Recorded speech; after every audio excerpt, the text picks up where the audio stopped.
Filipenses 1, versículo 21. Porque para mim o viver é Cristo e o morrer é lucro. Podem sentar. Eu quero, irmãos, diante de um versículo dessa tão grande importância, eu quero parar um pouco nele, talvez uns 3 domingos. Hoje, no próximo e no outro. Por causa da grandeza desse ensinamento aqui. E os irmãos verão, se os irmãos amam a palavra de Deus, verão que significado tem esse verso em nossas vidas. Uma razão é o que o Paulo ensinou aqui, era a experiência da vida dele. Ele não estava brincando. Ele não estava brincando de religião. Tá? Se ele estivesse brincando de religião, ele nem brincaria com a religião antiga dele. Ele era sério. Outro detalhe é que Paulo estava preso, irmãos. Quem aqui gosta de ser preso, especialmente quando a prisão é injusta? Ele estava preso por amor a Cristo.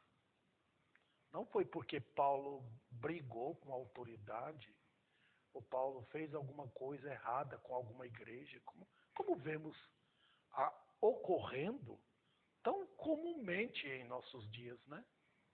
Não. Ele estava aqui mostrando que se ele ficasse livre, tudo bem, ele ficaria livre e trabalharia pela igreja de Deus. Ele diz, para mim o viver é Cristo. Se eu viver, eu vou viver por Ele. Se eu morrer, eu não vou perder. Será lucro. Vocês entenderam uma coisa dessa? Como é que viver Cristo, morrer lucro? Está completamente distante dos pensamentos do mundo. Jamais, irmãos, eu quero enfatizar isso aqui, porque nunca eu me lembro, desde que eu me entendo por gente na linguagem comum de todos, né? Houve um tempo tão terrível, tão cheio de mentiras, tão deturpador como nós temos agora. Especialmente na área religiosa. Quando Satanás amplia a iniquidade, ele amplia também, concomitantemente, os erros religiosos. Ele sabe disso. É uma forma que ele usa para tentar encobrir suas maldades. O que está acontecendo hoje, irmãos? Os irmãos que à medida que vão conhecendo a palavra de Deus, vão percebendo que a tática é interessante. Satanás quer trazer ao mundo uma espiritualidade diferente. Tá? É exatamente aquela espiritualidade que por fora parece ser, mas por dentro não é. E a Bíblia fala isso em 2 Timóteo, nos últimos dias os homens serão assim. Na linguagem, na tradução literal, difíceis de domar. É como se você estivesse pegando uma fera para tentar domar. Quando os homens parecem espirituais por fora, por dentro eles são feras. E os irmãos já estão como que compreendendo essas coisas. E à luz da palavra, nós vamos entendendo. Então é necessário, irmãos, que nós saibamos o que é a vida cristã. O que é ser crente? Como é que eu posso ser crente não só na igreja, mas na minha casa, no viver diário, numa escola, no trato com as pessoas, no íntimo, como eu posso? Paulo responde aqui. Ele diz, para mim o viver é Cristo. Nós não estamos embrenhados numa disposição de engrandecer uma denominação. Não, nós somos aqui batistas. Temos a placa ali, batista, né?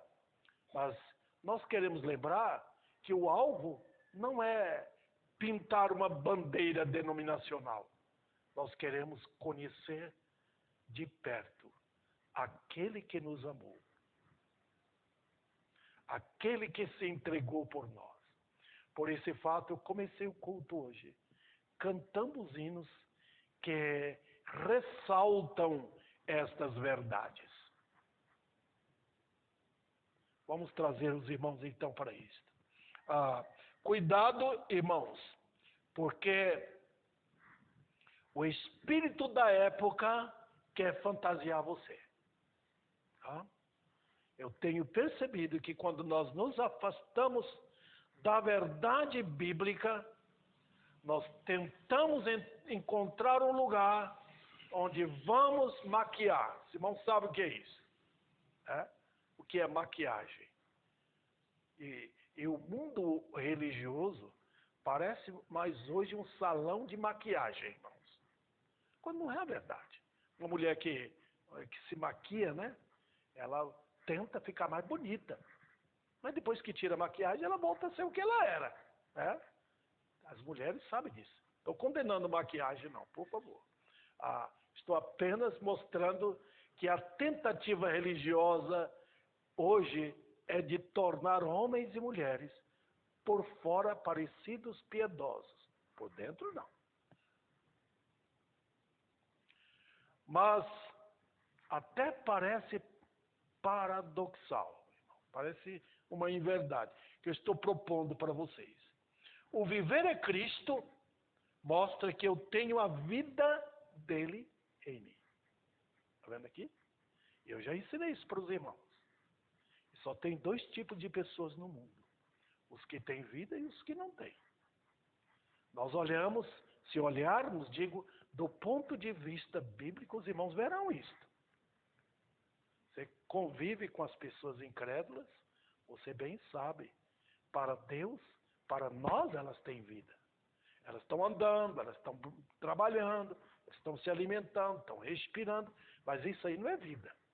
Vida é a vida em Cristo.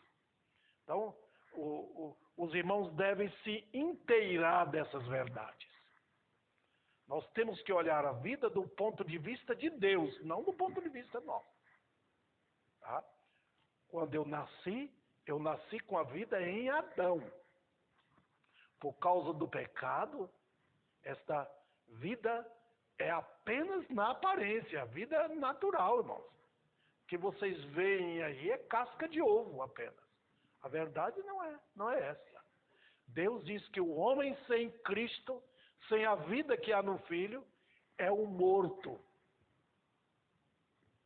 Ele não respira para Deus, ele não anda para Deus, ele não se move para Deus, ele não fala para Deus, ele não enxerga as coisas de Deus, ele não ouve.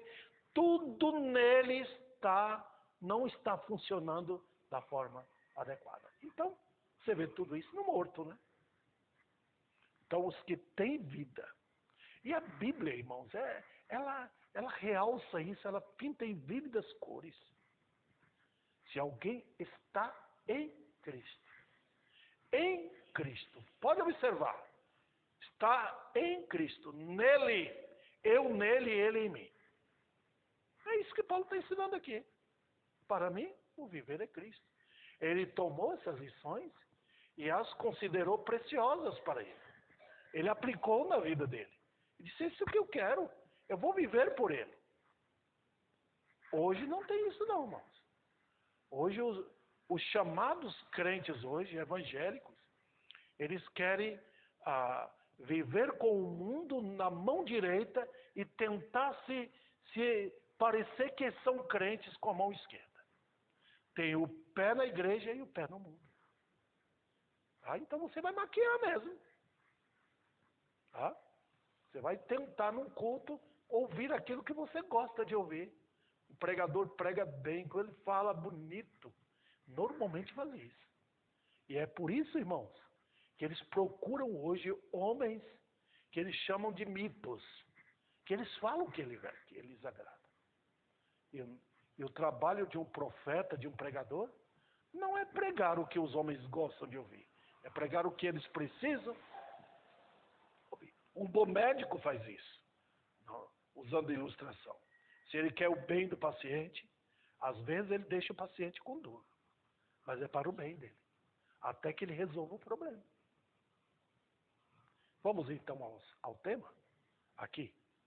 Primeiro eu vou tratar aqui viver para morrer. Para mim o viver é Cristo e o morrer é lucro ou ganho. A lição número 1 que temos aqui, irmãos, é a seguinte.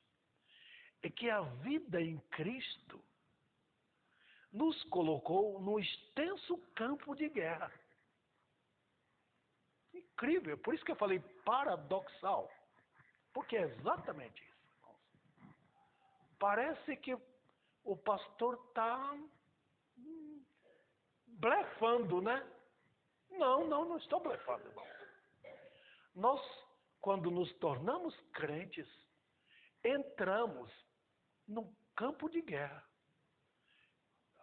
Eu não estou falando de guerra conforme nós pensamos em guerra. Estou falando de tiroteio aqui na rua, ou encontrando com ladrões ali. Não, nada disso.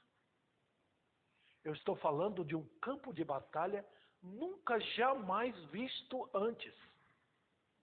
Por quê? Vou mostrar para os irmãos. Antes de sermos crentes, a vida era gostosa. Nós vivíamos assim, ignorando as verdades, não tínhamos consciência dos perigos, não víamos nada acerca do que a Bíblia fala com respeito ao diabo. Não sabíamos nada disso. Pensávamos que estava tudo bem. Não sabíamos que éramos condenados. Não sabíamos que éramos escravos do pecado. Eu não sabia disso. A não ser que você nasceu sabendo. Duvido. Né? Nós não sabíamos que éramos inimigos de Deus. Eu não sabia. Eu pensei que estava tudo ok. Como diz em inglês, WhatsApp. Né? Tá tudo ok. Olha, irmãos, pura mentira. Quando fomos acordados pela verdade, quando fomos despertados pela verdade, então percebemos. O que aconteceu? O que ocorreu foi que agora nossos olhos foram abertos. Agora eu posso ver o que eu jamais tinha visto antes. Eu estou vendo agora quem são meus reais inimigos. Eu agora posso enxergar que antes eu era inimigo de Deus. E a ira dele estava contra mim. Eu agora entendo que antes eu era um filho do diabo. Fazia o que ele gostava de fazer. Era um amigo do mundo. Não sabia nem que era escravo do mundo. Mas agora, irmãos, despertado, eu percebo que agora eu estou no campo de guerra. Eu estou numa batalha tremenda. E essa batalha é no coração. Deus opera em nós e por nós. A pessoa que é crente, ela deve saber quão fraca ela é agora. Se você não souber disso, você não consegue viver. Você vai viver orgulhoso. E se tem uma coisa que Deus faz com o crente orgulhoso, é dar umas chicotadas. Deus é perito nisso, perfeito nisso. O Pai das luzes. Olha, queridos irmãos, Ele faz isso para nos humilhar. Se você acha que você é o tal, você pode viver por si. Pode fazer o que você quiser. Sendo crente, espere. Espere que Deus vai usar de circunstâncias desfavoráveis para você aprender a depender dEle.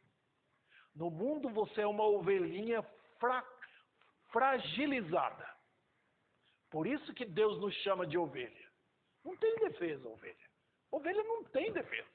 Todos os animais têm defesa, menos a ovelha. Por isso que Deus nos chama assim, queridos irmãos.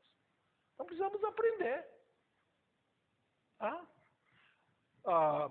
Por isso que a Bíblia diz que Deus opera em nós. Os irmãos estão entendendo agora? Aqui que faz a diferença entre o evangelho apenas objetivo e não subjetivo. Você tem que ligar uma coisa com outra. Se você aprende uma coisa apenas na mente, eu vou para o céu. Acabou. Você tem que lembrar que tem uma ação interna. Tá? Deus em nós. Cristo em você, querido irmão. E aí sim que ele faz. Vamos lá. Os irmãos podem perceber, se os irmãos forem bem espertos, que eu estou tentando ajudar os irmãos com doutrina. Tá? Em nós significa o quê? Em nós significa que o Espírito dele está atuando em nós e carregando em nós a nossa fraqueza. Os irmãos percebem então que nós precisamos de Cristo no céu e Ele em nós. Os irmãos percebem? Eu tenho que ter um glorioso Senhor por mim lá no céu, devido ao diabo, devido às suas acusações. Eu preciso dele como amigo pro lado de fora, mas eu preciso dele internamente também, dentro de mim. Foi aí que ele falou que ele enviaria o seu Espírito, que ele habitaria em nós por meio do seu Espírito. E para isso eu levo os irmãos para uma passagem conhecida. Romanos capítulo 8, versículo 26. Uma passagem que eu creio que é uma das mais impressionantes passagens que nos fazem entender essas verdades. 8:26. Diz o seguinte: da mesma maneira, ou semelhantemente, aí os irmãos têm que ligar com o que vem anteriormente. O Espírito, quer dizer, está falando claro aqui que é o Espírito Santo. Ele nos ajuda em nossa fraqueza. Porque não sabemos orar como convém, mas o próprio Espírito intercede por nós com gemidos inexprimíveis. O que ele quer dizer com isso? A lição é muito simples. Não vou dar os detalhes aqui. Mas os irmãos percebem que tem um sacerdote dentro de nós. Tem alguém dentro de nós que opera isto. Alguém que ora dentro de mim? Sim. Alguém que ora dentro da Rosa? E eu sou tão fraco, que eu nem sei orar. Os irmãos percebem que o culto de oração na quarta-feira é o mais negligenciado? Nós não vimos. Nós não oramos em casa. Nós pensamos que oramos. Nós pensamos que, ó Deus abençoa a minha casa. Nós não sabemos orar como convém. Não sabemos, irmão. Então isso não nos humilha? Deve humilhar, né?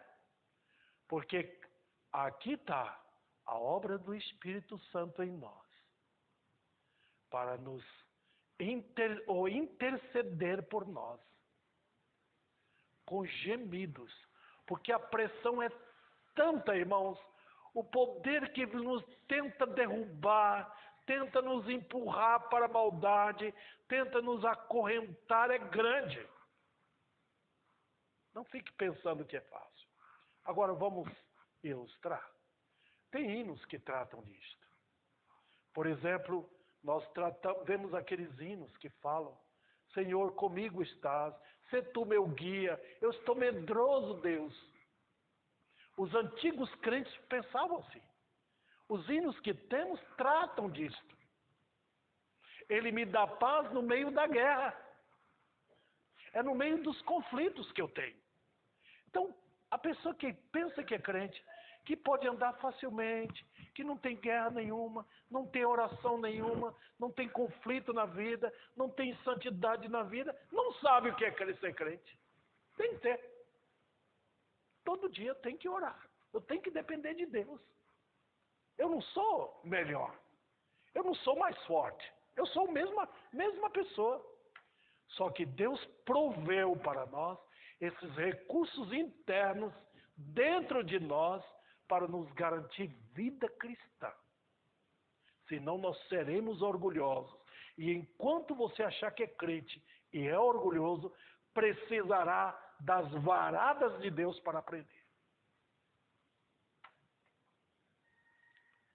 Crente, você é mais importante para o Senhor do que o povão lá fora. Tá? Você é. Então, ele diz, eu te amei. É igual a importância da esposa para a gente. O homem pode dizer, você é mais importante que filho, qualquer outra coisa. Jesus vai falar isso conosco, quando nos disciplinar. Bom. Outro detalhe que eu considero também de importância é que, por nós, é Deus utilizando o nosso ser para uma atuação contra o mal. Contra o mal. A Bíblia, irmãos, não se cala com respeito a isso. Olha Romanos, voltando novamente para Romanos capítulo 8. Os irmãos vão perceber ali o que Paulo fala que é pura verdade. Versículo 13. 8:13.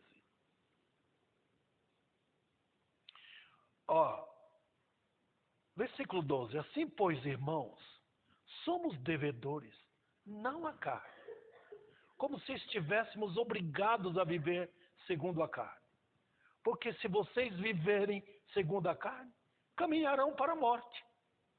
Mas se pelo Espírito mortificardes os feitos do corpo, certamente viverão. O que é isso? Tem guerra ou não tem? Tem.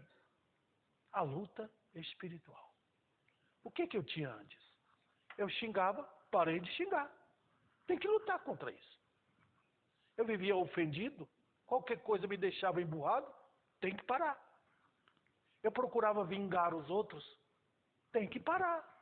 Os irmãos estão percebendo? São chamadas obras da carne. Eu era invejoso, tinha desejo de ter o que os outros têm, mais dinheiro, mais recursos, acaba com isso. Desfere todo dia golpe contra isso. No caso contrário, vocês não conseguem viver. O mundo é cercado por isso, irmãos. Nós temos que lutar. É por isso que o mundo é um lugar de assassinato, de maldade, de desejos perversos, de usar até religião para amaldiçoar outros. Nós não temos isso. Nós somos o povo de Deus. E temos que vencer esses detalhezinhos na nossa vida. É combate contra a natureza carnal. Está vendo aqui? Então os irmãos estão percebendo onde eu quero chegar? O viver é Cristo. Vamos lá. Outro detalhe.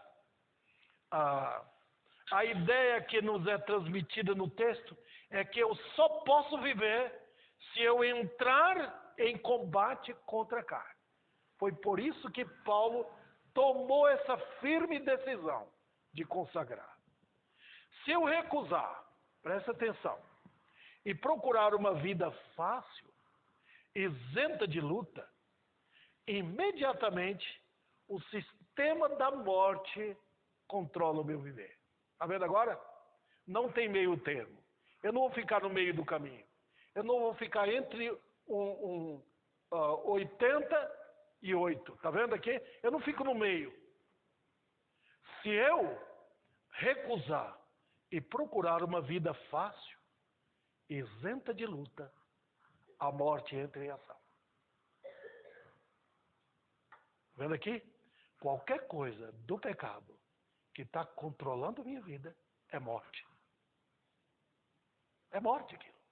Sempre. O salário produz o quê? Morte. Se eu sou dominado por alguma coisa que não é de Deus, aquilo resultará em morte. Se uma mulher, por exemplo, sabe muito bem que Deus é contra. Deus ordena que ela respeite o seu marido, ela não faz. Ela entra nos detalhes dos problemas da morte. Ela começa a revoltar contra Deus. Ela começa a abrigar coisas erradas da vida. Os irmãos percebem que é como se fosse uma serpente constritora. Aquela serpente que não tem veneno, mas ela vem cercando, ela vai apertando a pessoa. É todo o detalhe da vida, queridos irmãos. Se tem uma área, eu sou amante do dinheiro. Eu vivo atrás disso. Eu não estou contente com o que Deus me deu. Aquilo começa a cercar-me com o poder da morte. Está vendo aqui? Então a vida fica terrível. Fica sem alegria na vida. Sem alegria na casa. Eu não terei prazer de ensinar meus filhos. Eu não terei prazer de ensinar a esposa. De viver pensando no bem eterno das almas ao meu redor. Eu não me ocuparei com a glória de Deus na minha vida e nem na minha casa. Está vendo? Eu não me interessarei por isso. Tem detalhes, irmãos, que nós estamos deixando entrar. Nós, por causa de uma vida errada dentro de nós, nós deixamos pecados entrar nas nossas casas. E os resultados são fatais. Deus sai. O Senhor não está presente onde o pecado está.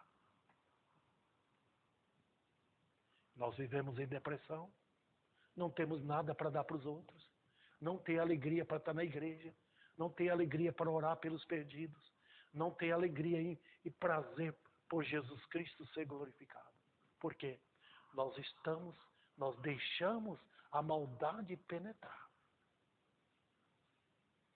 Está vendo? Então nós não vamos conhecer o que a Bíblia diz. Para mim, o viver é Cristo. E o morrer é Cristo.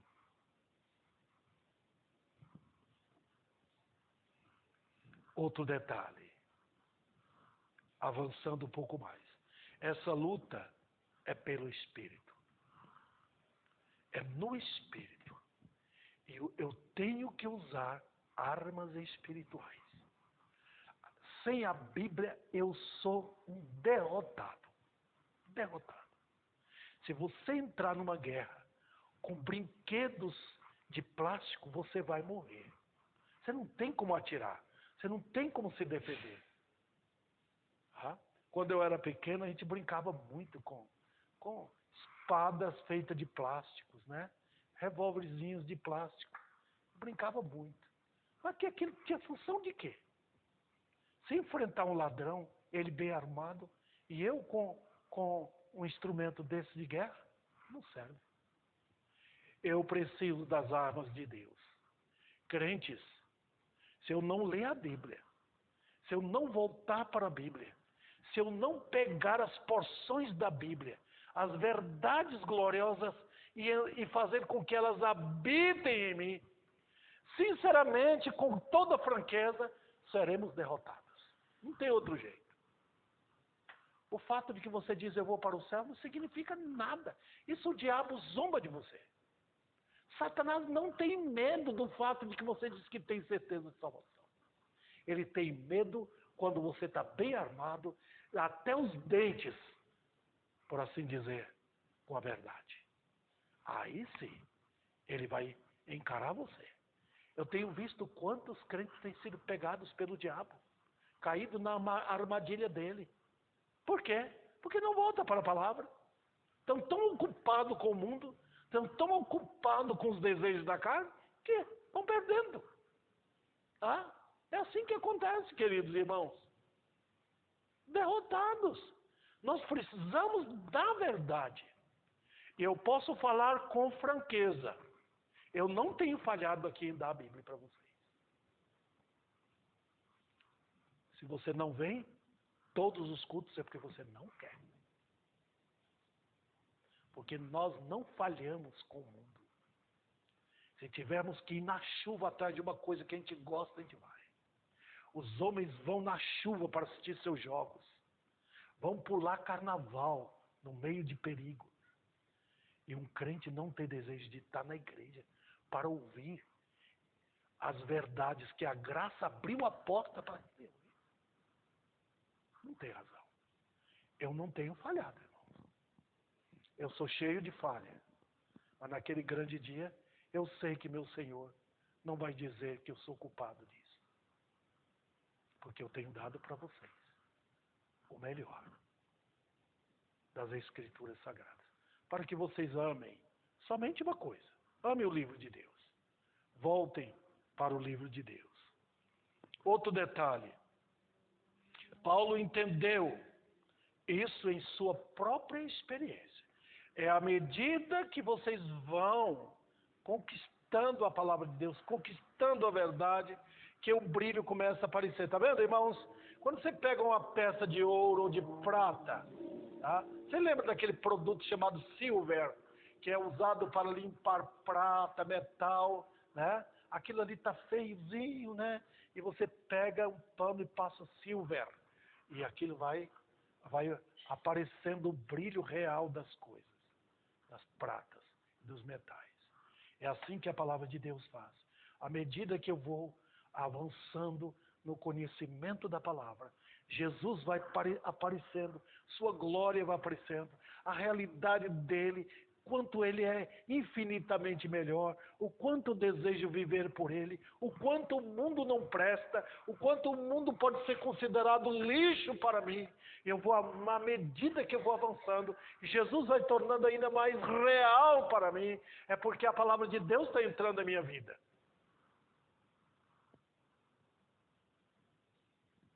Lembra que Paulo fala? Ele diz, cada dia eu morro. Está vendo aqui? Cada dia eu morro. O que ele quer dizer? Ele disse que ele dava soco nele. Era uma figura de linguagem. Não é que Paulo batia nele. É que ele olhava para o mundo e disse, não quero, não quero, não quero, não quero. Nós, hoje, irmãos, não podemos ficar, hoje eu vejo crentes, não podem ficar sem os filmes que eles gostam. Não pode ficar sem aquilo que a comida preferida dele. Não podem. Tá? Quando você vai conhecendo Jesus, à medida que você vai avançando, você vai dizendo, eu posso ficar sem isso. Eu posso ficar. O mundo vai perdendo o seu valor. Está vendo? E Cristo vai realçando em glória para nós. É Cristo em vós. É isso que Paulo quis dizer aqui, querida igreja. Ó, que vocês, nesta manhã, tomem essas verdades. Voltem de coração. Deus quer usar uma igreja. Deus quer começar um avivamento. Mas ele começa com crentes voltados para ele. Crentes que negam a si. Crentes que queiram batalhar. Crentes que queiram orar. Crentes que querem a glória de Deus. E quando nós conhecemos a glória de Deus, é que nós passamos a amar os perdidos. E nós começamos a ver a triste condição das almas lá fora. Tá? Lá no centro da cidade tem um pronto-socorro para aquele que está com dor, com outro problema. Mas não há pronto-socorros hoje para a miséria na qual estão os jovens, as famílias, as moças, as crianças, tudo jogado numa verdadeira miséria de pecado. Está faltando quem? Crentes que oram. Crentes voltados para Deus e para a palavra. Que Ele aplique esta palavra dele em nossas vidas.